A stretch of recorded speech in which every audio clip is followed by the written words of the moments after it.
E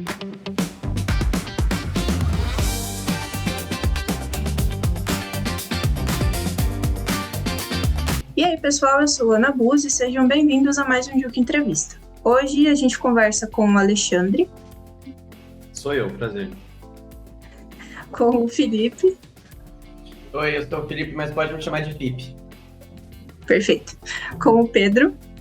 Oi, sou o Pedro. E com o Pietro. Oi, sou o Pietro. Que juntos formam a Chococorn and the Sugar Candies. Pessoal, sejam muito bem-vindos ao Juca Entrevista. E para iniciar nosso papo, me contem como surgiu a ideia de formar uma banda. A gente teve banda desde sempre, assim, na verdade. Quando a gente era mais novo, tipo 12, 13 anos, cada um começou a aprender o instrumento. Entre nós três, o Pedro, na verdade, não sei a história dele pra antes disso. Com banda, na verdade. Fiquei até curioso agora. Você tinha banda da Chococorn? Banda cover, né? Tínhamos banda cover. Caramba. E, enfim, a gente meio que sempre teve banda, todo mundo, tipo, com formações diferentes e pessoas diferentes. A Chococorn rolou mesmo quando eu e o Pedro, a gente tava no 9º ano. E a gente se conheceu meio por isso, né? Tipo, porque a gente entrou numa escola juntos e a gente tocava instrumento. E daí eu já conheci o Ale e o Pietro e a gente formou a Choco por ali. Só que a Choco aconteceu de verdade quando tava acabando a pandemia e tava voltando a ter rolê. Um amigo meu falou que ia fazer uma festa de Halloween, eu falei, coloca minha banda pra tocar. E ele falou, coloca. E daí a gente precisava montar um show e ter uma banda de fato, tá ligado? E daí, enfim, oficializamos a Chococorn pra esse rolê aí no final de 2021. Perfeito. E como foi ensaiar, assim? Foi meio que de última hora? Vocês tiveram que criar músicas para esse rolê? Como foi? Não, a gente tocou tudo cover, a gente tocou principalmente cover tipo pop rock, pop punk, assim. Eu lembro que a gente pegou especificamente para essa festa, foi o Mulher de Fases, talvez, né, do Raimundos, Satan Soul, do Weezer, que a gente toca até hoje. Mas eu lembro que a melhor música de tocar foi We Are Young, do Fun, que é uma música pop, né? E, nossa, pra mim, tocar essa música nesse show foi a primeira vez na vida que eu senti, tipo, caralho, esse é o bagulho, assim, tipo, sei lá, essa sensação muito louca, porque era um rolê que, tipo, o pessoal não precisava gostar da gente, sabe? Era um rolê de funk, numa chácara, assim, tipo, um rolê adolescente normal, tá ligado? E ter uma banda era uma coisa muito atípica pra esse meio. E ter a recepção da galera, principalmente quando a gente tocou We Are Young do Fun, a galera, tipo, acendendo lanterna, assim, foi surreal. Foi um dos momentos favoritos da Choco até agora, assim. É engraçado porque quando a gente começou a tocar, muita gente ficou brava, até teve um cara que chegou a ameaçar a gente, porque ia bater na gente. Aí, tipo, aí no fim do show ele já tava cantando junto as músicas, então foi Ele chegou depois do show pra mim e ele falou, tipo assim, nossa, eu tinha ficado muito puto que tinha cortado o funk, mas eu vi o show, foi mó legal, então parabéns aí, não sei o quê. Beleza, valeu, obrigado. Pô, muito foda. A gente já tocava junto alguns covers assim, a maioria que a gente já tocava, a gente tocou nesse show. Só que foi mais com o Pietro entrando na banda aqui, pra tocar o baixo, que a gente pegou especificamente essa música do setlist. Tipo, acho que o Chococorn tinha existido por vários anos antes, né, que nem o Pipe falou, com baixistas rotacionando, assim, e era uma banda mais de cover, né? Sim. E daí, eu meio que, tipo, eu lembro que o Pedro, algumas semanas antes, tinha me chamado pra tentar compor umas paradas na casa do Alê. E daí depois disso, assim, eles vieram com a ideia, tipo, ó, vai ter esse show no Halloween, você quer entrar pra banda? E daí, quero, óbvio que eu quero, ficou legal. E a gente colocou dia 31 de outubro como o começo da banda, então todo Halloween a gente tenta fazer alguma coisa no evento, sei lá. Que legal. Das honras. Yes. Que legal. E de onde que veio o nome Chococorn? Sempre foi esse nome? Sempre foi esse nome. Chococorn vem de... Tinha uma festa em Santa Bárbara que chamava Chocomilho. E era uma festa evangélica, sabe? Essas festas de cidade pequena. E no 9º ano esse nome era muito engraçado pra gente. E aí traduzimos pro inglês. E foi isso. E a segunda parte do And the Sugar Canes? Cara, a gente gosta de falar em entrevista que é porque Santa Bárbara é uma cidade que tem muita cana-de-açúcar, porque tem mesmo, tem as usinas de álcool e açúcar em Santa Bárbara, então realmente tem muito canavial em Santa Bárbara. Mas na verdade é só pra ficar legal, assim, tipo, não tem significado algum, sabe? O chocomilho vem da festa. Eu lembro que na época, tipo, eu talvez tenha pensado na Lineker, né? Que era a Lineker e os caramelos. Eu tenho essa sensação de ter pensado nisso e de ter tentado feito algo parecido, mas que existe um significado, assim, muito grande por trás, não tem, sabe? Tudo sob controle. Pô, mas eu acho o nome muito engraçado. Ele é muito harmônico, não sei exatamente, mas eu acho muito bom de falar. E de nada. E, gente, vocês se definem dentro de um som que mistura muito Midwest emo com vivências do interior. Como que nasceu esse emo caipira, como vocês mesmos se intitulam? Então, o emo caipira, ele nasceu, como você mesmo disse, nessa parada de... A gente tava muito ouvindo o emo na época, assim, 2021, 2023, assim, nessa época. E só que era meio que tanto uma forma como piada de fazer uma tradução literal do termo para emo caipira, mas também no fim a gente achou um significado de o caipira ser do fato que a gente é do interior de São Paulo, sim, mas também tem outras formas de ser caipira, assim, digamos que a pessoa que não é do eixo Rio-São Paulo, né, o eixo cultural do Brasil, às vezes se sinta meio deslocada em relação a ter banda e o cenário musical, e ela pode se dizer como caipira, do emo caipira, sabe? Então é meio que a ideia de tentar ser inclusivo em relação às bandas independentes que estavam começando, e meio que foi isso por um bom tempo. Entendi. E alguém já chegou pra vocês e falou que se considera emo caipira, alguma coisa assim, alguma banda? Já tiveram essas vivências assim com outras bandas?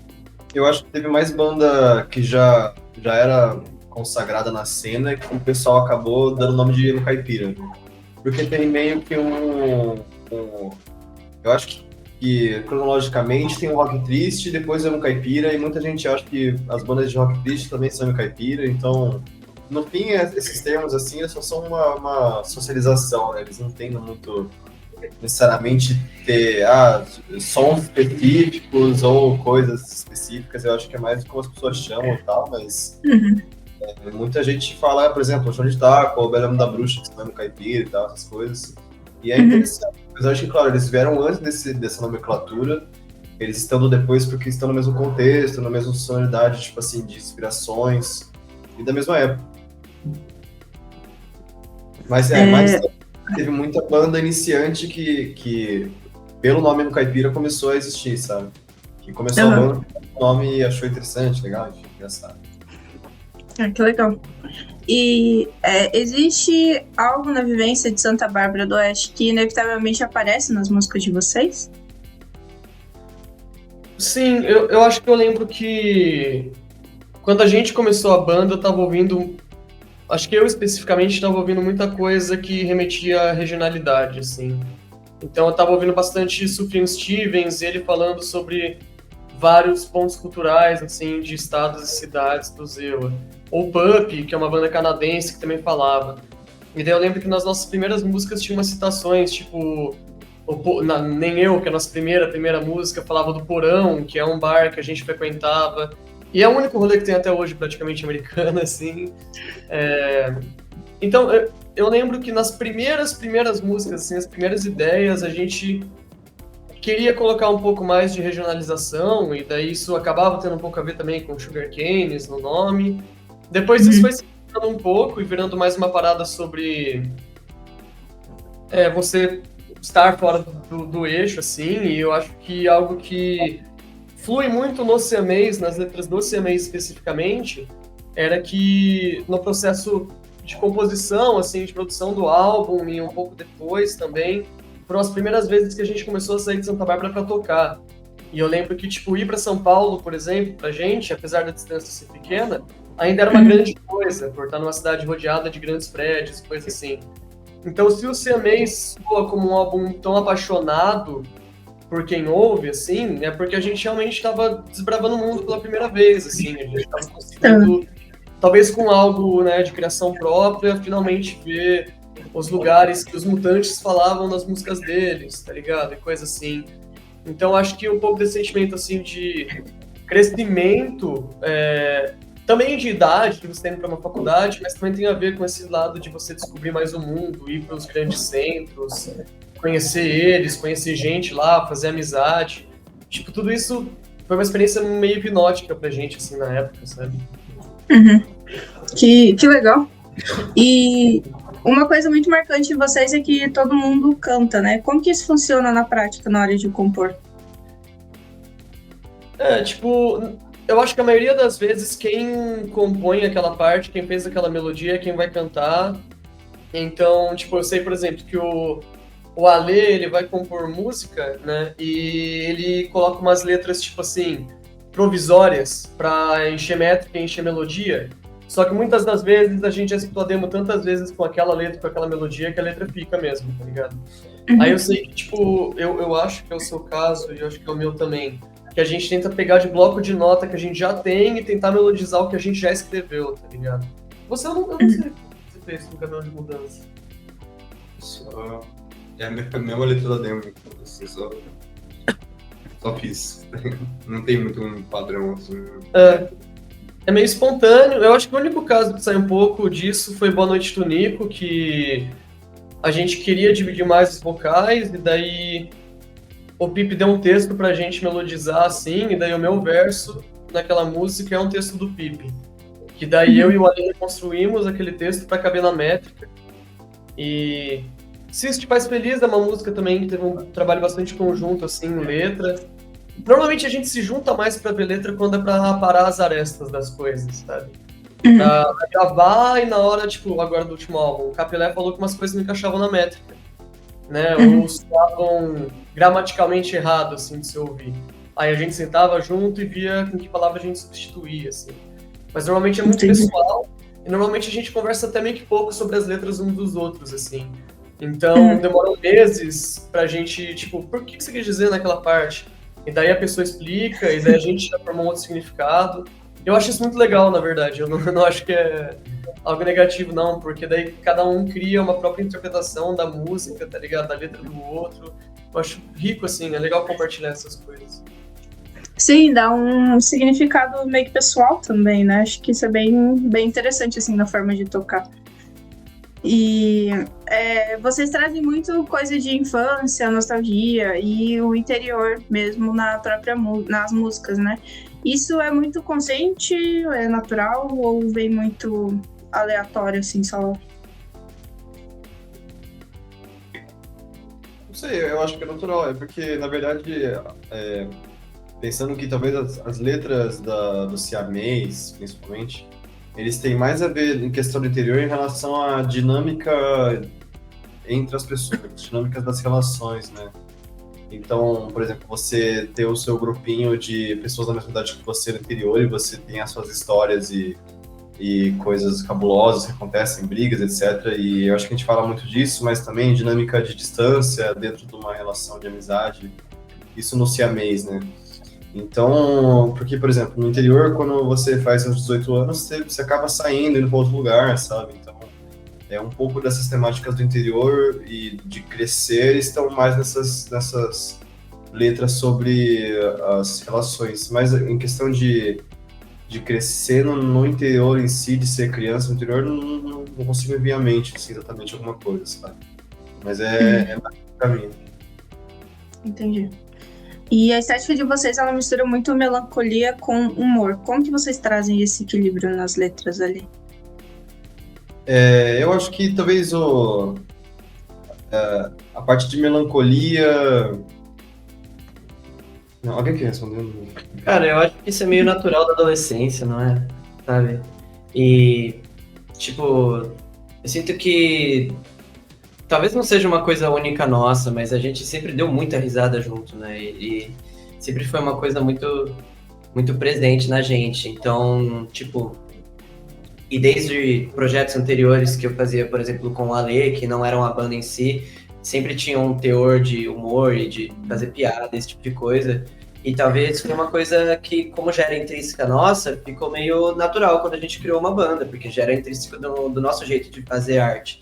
Só que quando você tem uma banda, você não fala só sobre um assunto específico, né? Então, às vezes, quando você vai se tratar de vários, aí você trata com perspectivas diferentes, que às vezes são mais melancólicas.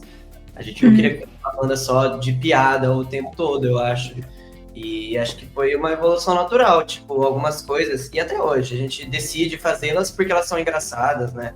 Então eu lembro que a primeira música Nem Eu, ela era engraçada, e por isso que a gente fez, mas não é por isso que a gente precisava fazer uma música ruim, né? Assim, não que ela seja ruim. Sim. E se a gente acha ela boa. Mas, enfim. E acho que até hoje meio caminha lado a lado. Por exemplo, a gente fez um álbum que é super sério e tem letras sérias, esse tipo de coisa. Mas no show a gente muda a letra e canta Bob Esponja Calça Quadrada, no lugar de uma letra natural disso. Que tá tudo bem, ali no show é engraçado e faz parte de nós. Eu não acho que é muito pensado, assim. Acho que só acontece naturalmente, é tão engraçado que não dá pra deixar de fora, sabe? Talvez a gente só meio que acabou tendo a ideia de que a gente não quer ser uma banda séria a ponto de ser ansiosa, e nem uma banda que é muito pós-irônica, que fica um negócio meio irritante, assim, meio blasé de coisa, sabe? Então a gente pelo menos tá no meio termo de um jeito que a gente gosta, naturalmente. É mais isso. Perfeito. Interrompendo rapidinho, se vocês ouvirem algum barulho atrás, é minha cachorra que tá roncando. Ela acabou de soltar um ronco muito alto aqui. Aí só pra vocês saberem, tá? Tudo bem. Voltando, então. Então, falando do primeiro álbum de vocês, que é o Siamês, né? Que foi lançado em 2024, eu queria saber o que ele representa pra vocês hoje e como foi esse processo de composição dele também. Eu acho que o Siamês, ele veio de uma segunda ou quase terceira leva de composições nossas. Então as primeiras foram os primeiros singles, aí a gente passou, se não me engano, 2023 sem lançar nada, que era quando a gente estava amadurecendo o som e coisa do tipo. E daí o Siamês, ele veio, acho que algumas pontadas de...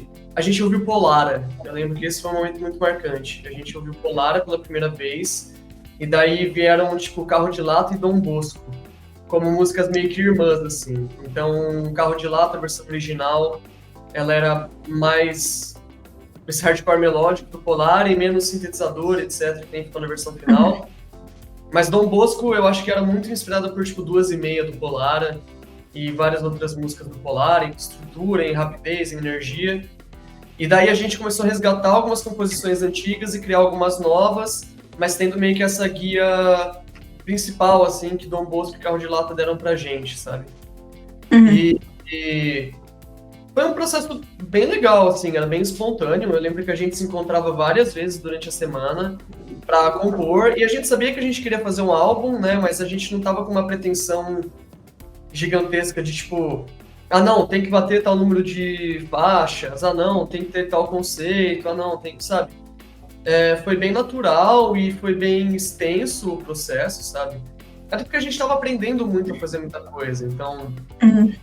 Tava, tipo, Pedro e o Ale tava aprendendo mais a gravar, a produzir, coisa do tipo, e todo mundo tentando se virar junto. E daí o Siamês, acho que a maior parte dele foi gravado tudo na casa do Ale, e as bateras na casa do Pedro, né? Uma outra.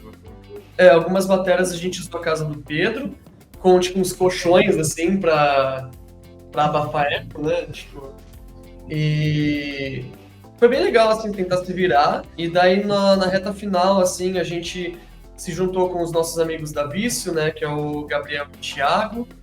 E a gente já tinha encontrado mais um, mas a gente ainda tava meio que nos papos iniciais ali de fechar contrato com eles e tudo. E eles ajudaram a terminar de mixar o álbum e de ajudar com essas despesas finais, assim. No fim, a música composta para ele foi o Tusca é Nosso mesmo, que a gente já tinha cada um passado numa faculdade, se mudado, sabe? Eu lembro que o plano inicial desse álbum era ele lançar em dezembro de 23, e daí a gente atrasou bastante ele, e ele foi lançar em maio de 24. Mas foi bem legal todo o processo, assim, né? Ele é bem homemade, né? Você vai escutar ele até hoje, mesmo com a remixagem do Capilé, ele tem essa sonoridade bem caseira, né? Tipo, dá pra ver que a gente grava com poucos recursos e coisas assim. Mas eu acho até hoje meio bizarro o quanto esse álbum significa pras pessoas, assim, sabe? Tipo, é uma parada meio estranha. Até porque o tempo vai passando, a gente vai descobrindo novas bandas, a gente vai descobrindo novas coisas em nós, assim, que fazem a gente ficar cada vez menos impressionado com o nosso primeiro trabalho inteiro, tá ligado? Então, tipo, tem várias faixas do CMAs que eu não gosto mais, assim, tipo, de verdade. E tem outras faixas que, tipo, os moleques não gostam mais do mesmo jeito, ou realmente não gostam, tá ligado? Mas até hoje a gente vê gente encontrando o álbum e vendo um valor sentimental enorme. Eu acho que isso faz muito sentido, assim, com o momento em que vivíamos e o jeito que a gente tá tentando descolar as coisas, assim. Ele é um álbum que, sem querer, acabou virando um pouco conceitual na cabeça das pessoas, porque pra gente compondo, óbvio que aqueles sentimentos estavam rondando a gente, mas não era um pacote fechado de sentimentos. Mas as pessoas veem muito o álbum como, não, esse álbum é sobre amizade, esse álbum é sobre sair da sua cidade do interior, ir viver uma faculdade, ir para outro lugar. Não era algo que a gente estava pensando conscientemente em fazer, tipo, não, o álbum é sobre isso. Mas muitas letras refletem nisso, e acabou que o pessoal considera muito como um retrato lindo dessa transição para a fase de jovem adulta. E é meio bizarro pensar isso, assim, vendo como artista, assim, Mas é muito legal ver como a arte se transforma no mundo, assim. Sim, acho que são várias interpretações, né? Isso, você lançar uma coisa abre porta para várias interpretações. Inclusive, eu conheci vocês foi em maio do ano passado, mais ou menos, eu acho, através de um amigo que me indicou esse álbum, falando, tipo, você vai gostar muito, ele fala muito sobre amizade, é muito legal e tal. E eu realmente gostei muito, fiquei muito viciada no álbum por acho que 1 ou 2 meses, mais ou menos. E ele é muito legal, porque ele traz diversas sensações, assim, de não sei explicar, mas ele me traz muitos sentimentos ao mesmo tempo. Em cada música, assim, então isso é muito... Eu acho que é por isso que eu gosto bastante dele, assim, é bem legal. Fico feliz. E trazendo para o lançamento mais recente de vocês, que é o segundo álbum, chamado Todos os Cães Merecem o Céu, ele tem um nome bem forte. Da onde surgiu a ideia do nome? Eu acho que, assim, eu pelo menos sempre escrevi sobre cachorro, assim, na verdade, sempre escrevi sobre as coisas que eu gosto. E é uma temática um pouco comum desse disco, pelo menos nas minhas letras. Acho que talvez no geral a gente fala sobre as coisas que eu gosto. Então, Vida de Mestre eu falo sobre futebol, Dia de Carnaval eu falo sobre samba. E já escrevi sobre cachorros e eu tinha a frase anotada, Todos os Cães Merecem o Céu, por causa do filme da Disney, que é o Todos os Cães Merecem o Céu, é um filme antigo. E eu assistia muito quando eu era bem mais novo, tanto que eu nem lembro a história direito desse filme, sendo bem sincero. E, na verdade, é uma coisa bem íntima minha e da minha prima, esse filme, porque a gente via juntos, né? Tem uma prima da minha idade. E em algum momento, quando a gente estava começando na composição do disco, eu passei essa frase para os meninos e todo mundo gostou.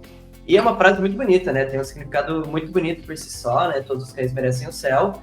E conforme a gente estava na composição desse disco, um pouco antes dessa frase e por um tempo depois, a gente passou, cada um, pelo luto individual, tanto com a perda dos nossos bichinhos, quanto da perda de entes queridos. E daí foi uma frase que se conectou bastante. E a gente percebeu que se conectava com outras coisas que a gente estava falando no disco. Eu acho que talvez não seja o tema principal do disco, mas um tema presente é o luto. Por exemplo, Glória Ninar é uma música totalmente sobre luto. E daí esse nome ele foi se conectando, tanto das músicas se conectarem com ele, quanto ele se conectar com as músicas, né? Vice-versa, as coisas foram acontecendo. Perfeito. E o que vocês estavam ouvindo quando criaram enquanto compunham as músicas desse segundo disco, assim, tem uma influência que se destaca mais, que vocês acham? Cara, tem sido difícil responder essa pergunta, na verdade, porque a gente não tem uma referência principal, né? A gente tá ouvindo muita coisa diferente, né? Como a gente estava viajando muito no processo de composição e elaboração dele, a gente ouvia muita coisa, tipo assim, na jam do Spotify, ou alguém tacava uns álbuns específicos, assim, pra ouvir. E a gente passou por muita coisa, tipo, que eu nem sei se dá pra sentir no disco, eu nem sei se foi referência direta, mas, tipo, a gente ficou fissurado em Baiana System uma época, tá ligado? Aí teve uma outra época que a gente fissurou em, tipo, Chico Science, e a gente sempre escutou muito Brockhampton, continuamos ouvindo. Los Hermanos é uma parada que a gente estava escutando muito também, então a gente foi indo mais para esse lado brasileiro geral. Tipo, eu acho que esteticamente, assim, pra capa, né, o Pipe foi meio que o diretor de arte, assim, do processo todo, mas foi uma decisão muito conjunta, assim, as escolhas artísticas. Teve muito uma referência de Porter Robinson, assim, uma questão estética, dos sintetizadores também, que a maioria do álbum o Pipe fez também. Mas eu acho que no álbum dá pra sentir outras coisas, tipo, Fogo na Chácara Clubinha eu acho meio Queens of the Stone Age, sabe? Até os Ossos, pra mim, tem um quê de Kid A, do Radiohead, por causa do synth meio melancólico que sobe em cima, que o Pedro fez.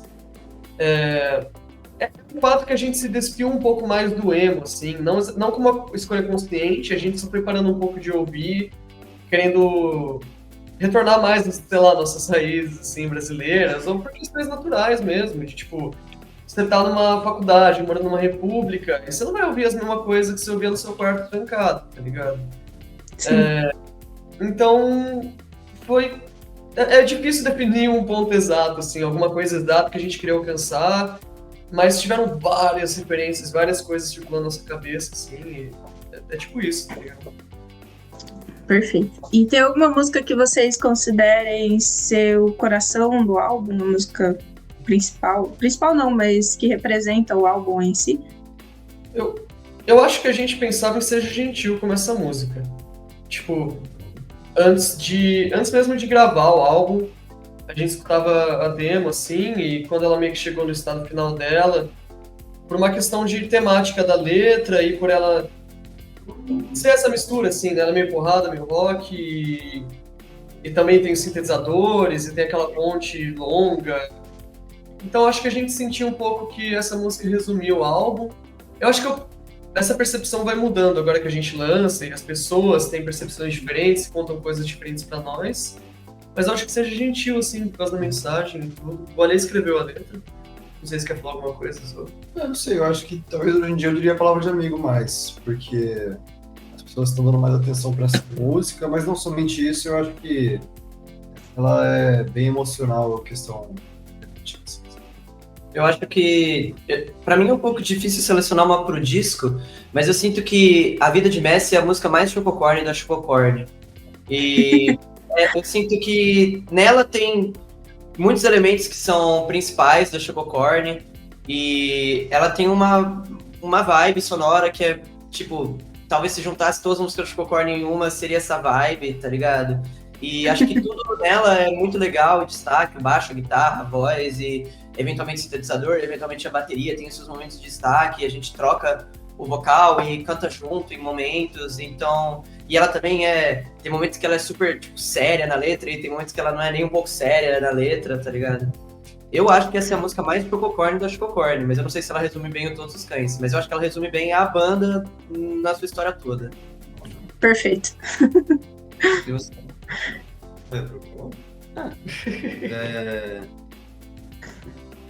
Esqueci a pergunta já. Qual seria a música coração do álbum? Você acha que ele tem alguma? É difícil, velho. Acho que não. Mas acho que Seja Gentil é uma boa hipótese. Tá bom. Perfeito. E como que foi a experiência de gravação e composição desse álbum? Tem alguma história marcante para vocês? Eu acho que o que marcou mais foi que a gente tá em muita correria em todo o processo, na verdade. E talvez a história que mais marcou foi quando a gente estava saindo de Balneário Camboriú e, na verdade, a gente estava em 2 carros, né, originalmente. Só que o carro que metade da equipe tinha que voltar imediatamente para São Paulo para poder, enfim, trabalhar e ter a vida normal, enquanto a gente podia ficar lá um pouquinho mais. O que acontece? Um desses carros que a gente estava, ele deu um pau muito forte assim no freio, não sei o que era, suspensão, alguém lembra disso? Foi suspensão. E, na HB20, né? No HB20 ficou horroroso, assim, e a gente teve que levar para conserto, e a gente teve que sair de Balneário, acho que 2 dias depois do que a gente tinha programado. E no fim a gente tava programado para fazer uma viagem de 15 horas, e tipo, lotadíssimo de mala e de instrumento que a gente ia pra gravação, né? Então a gente meio que tava saindo da turnê direto pra gravação, sendo que o programado era que a gente ia sair pra voltar pra São Paulo e depois ir pra gravação, entendeu?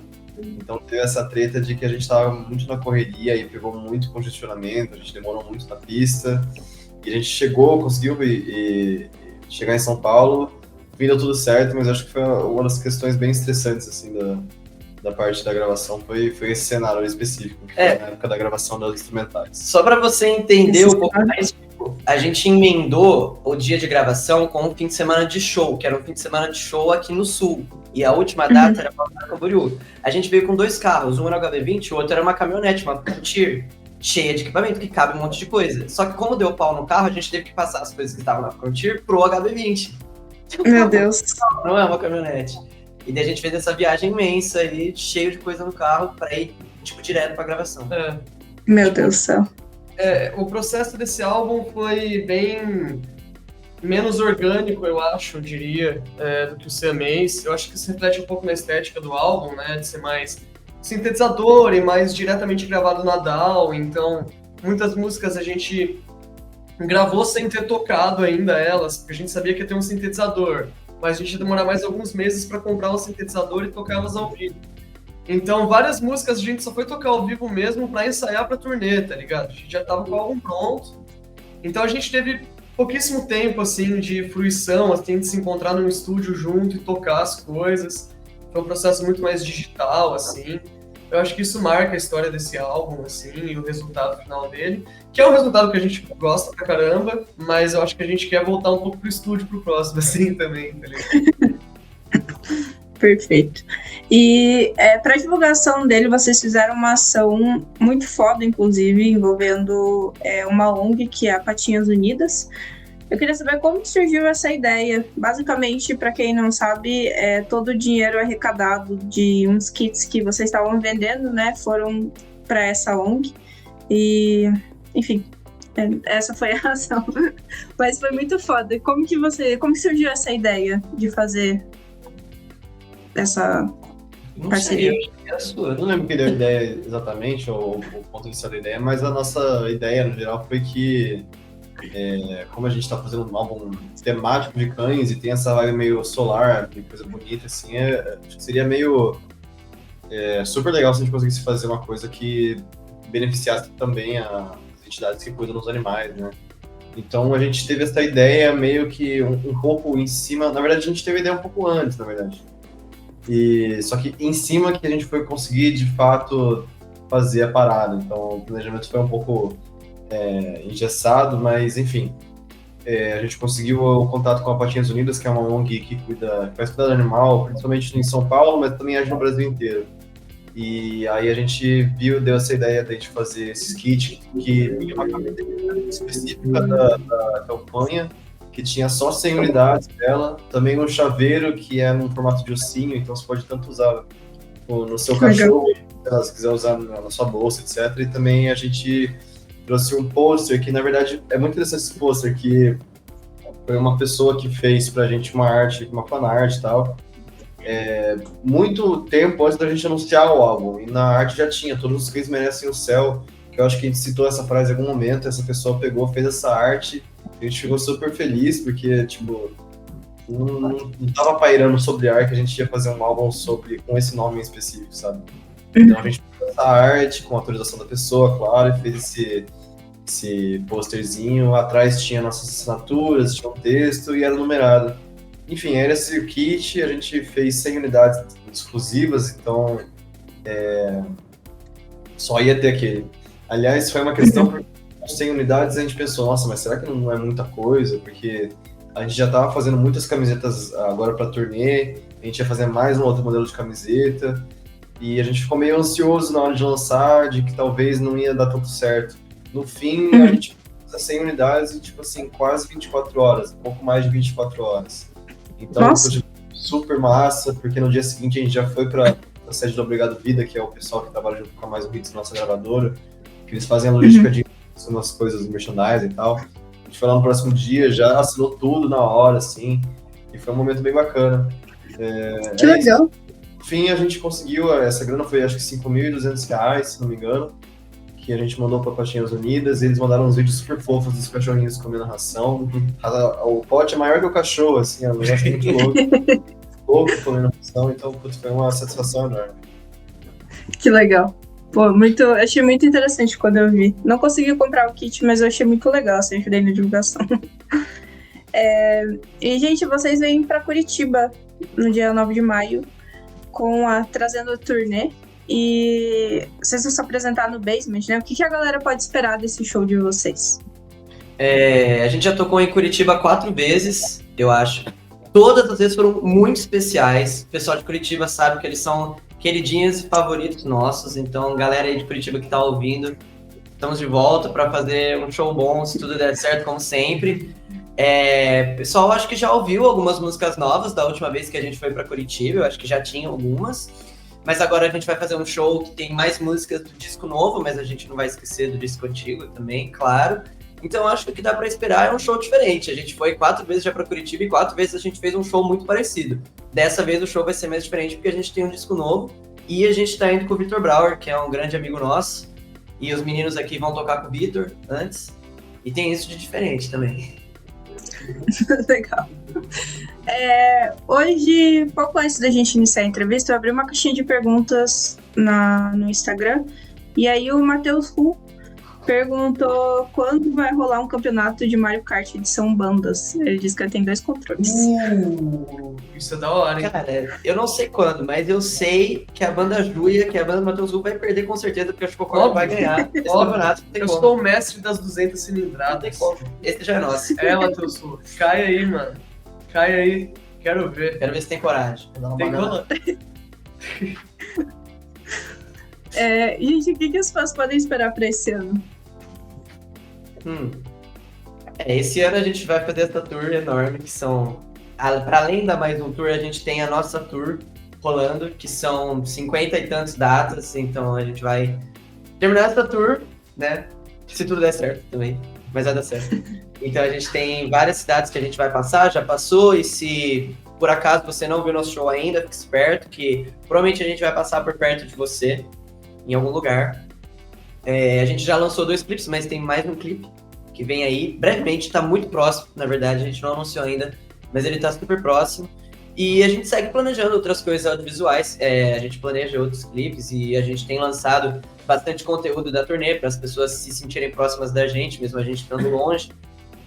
E acho que é isso, programado, mas a gente quer muito voltar a compor quanto antes, e se tudo der certo, a gente lança uma coisa o mais cedo possível. A gente tem uns rascunhos muito iniciais de ideia, tipo, mas não sabemos o que virá no próximo. Single, EP, álbum, direção, estética, rumo. Acho que a gente só não quer ficar confortável em nenhuma direção específica, então, assim como não queremos que ninguém veja Todos os Cães como Siamês 2, a gente não quer que ninguém espere um Todos os Cães 2. Acho que a próxima coisa vai ser diferente. Mas provavelmente não vai vir esse ano, não vai dar uma respirada, dar uma relaxada depois. Ir em shows de bandas amigas nossas, encontrar o pessoal nesses shows, assim. Mas nós tá trabalhando muito, velho. Então, mais cansado, depois nós voltamos com tudo, tá ligado? Perfeito. E o que vocês querem levar da Chococorn para as pessoas? Eu acho que uma coisa que eu pensei, falando um pouco sobre a campanha de arrecadação, é que honra e que legal que a gente conseguiu levar um projeto tão longe ao ponto de conseguir fazer uma ação boa, tão rentável como foi a campanha, né? A gente arrecadou R$5.200 e isso só aconteceu porque a gente chegou nesse patamar do projeto da Chococorn e temos tantas pessoas que gostam da banda e puderam se conectar com a causa. Então, eu sinto muita vontade de retribuir para o mundo o quanto o mundo foi bom com a Chococorn, sabe? A gente foi para vários lugares e foi bem recebido, e tem pessoas que ativamente estão preocupadas com o que a gente vai lançar e gostam do que a gente vai lançar e são amigas nossas, e eu acho que a gente está nessa vibe de poder retribuir esse carinho e amor que a gente tem recebido. Tanto que a música Seja Gentil já é uma fagulha desse sentimento que a gente sente. Então eu acho que é isso que a gente quer transmitir agora. Eu gosto que o Todos os Cães é um álbum ultra colorido. Eu acho que no CMAs já tinha alguns samples e coisas no meio que deixavam ele bem colorido, apesar do quão melancólico ele também é. O Todos os Cães eu sinto que por uma questão de qualidade de gravação também, mas por escolhas estéticas ele é mais colorido ainda. E eu gosto de sentir que a gente pode ser meio que uma força emocional anti-cinismo, assim.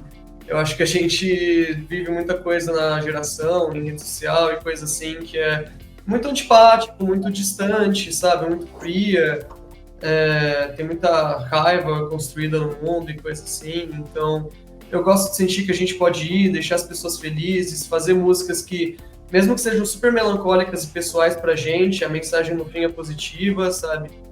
Então, sei lá, esperança, ambição, e sei lá, só queremos colorir mais o mundo assim também, eu acho. Tornar o lugar que a gente vive um pouco mais bonito, e eu espero que a gente esteja conseguindo fazer isso assim com esmero, tá ligado? Perfeito. Então, meninas, chegando ao final da entrevista, eu deixo um espaço para vocês deixarem um recado para quem está ouvindo e assistindo a gente. Fiquem espertos que a gente vai passar por perto de você, aí na sua cidade, não sei onde você mora. Se você mora fora do país, talvez a gente vai passar aí também, porque a gente vai passar pela Argentina e pelo Uruguai. Então, se liga aí, entra no Instagram, que é Chococorn Banda. Tem muito show mesmo. Então, entrem aí, fiquem ligados. E o show em Curitiba vai ser irado de novo, vai ser fera. Isso aí, Ana. Muito obrigado pela entrevista, tá? Muito obrigado para os telespectadores ouvindo a gente. Muito legal o programa. E é uma honra estar aqui. Valeu pelo tempo. Obrigada, gente. Obrigada por toparem também. Obrigada pela presença. E para você que nos ouviu até aqui, não esquece de seguir o Juke no Instagram, @jukeboxawb, e na plataforma que você está ouvindo ou assistindo esse episódio. Lembrando também que agora é possível apoiar financeiramente o Juke, utilizando a chave Pix jukeboxawb@gmail.com ou o QR Code. Isso aí, ou o QR Code que aparece na tela. E lembra também que todo sábado, a partir das 9, tem Juke Entrevista na Rádio Rock no Pinheiro. Sigam o Chococorn nas redes sociais, @chococornbanda. O @ também estará na legenda. E não deixe de acompanhar o trabalho dessa banda incrível e não deixe de ir no show dia 9 de maio no Basement Cultural. Mais uma vez, obrigada pela presença, meninos. Foi incrível a conversa. E obrigada também a você que nos escutou e assistiu até aqui. E até a próxima.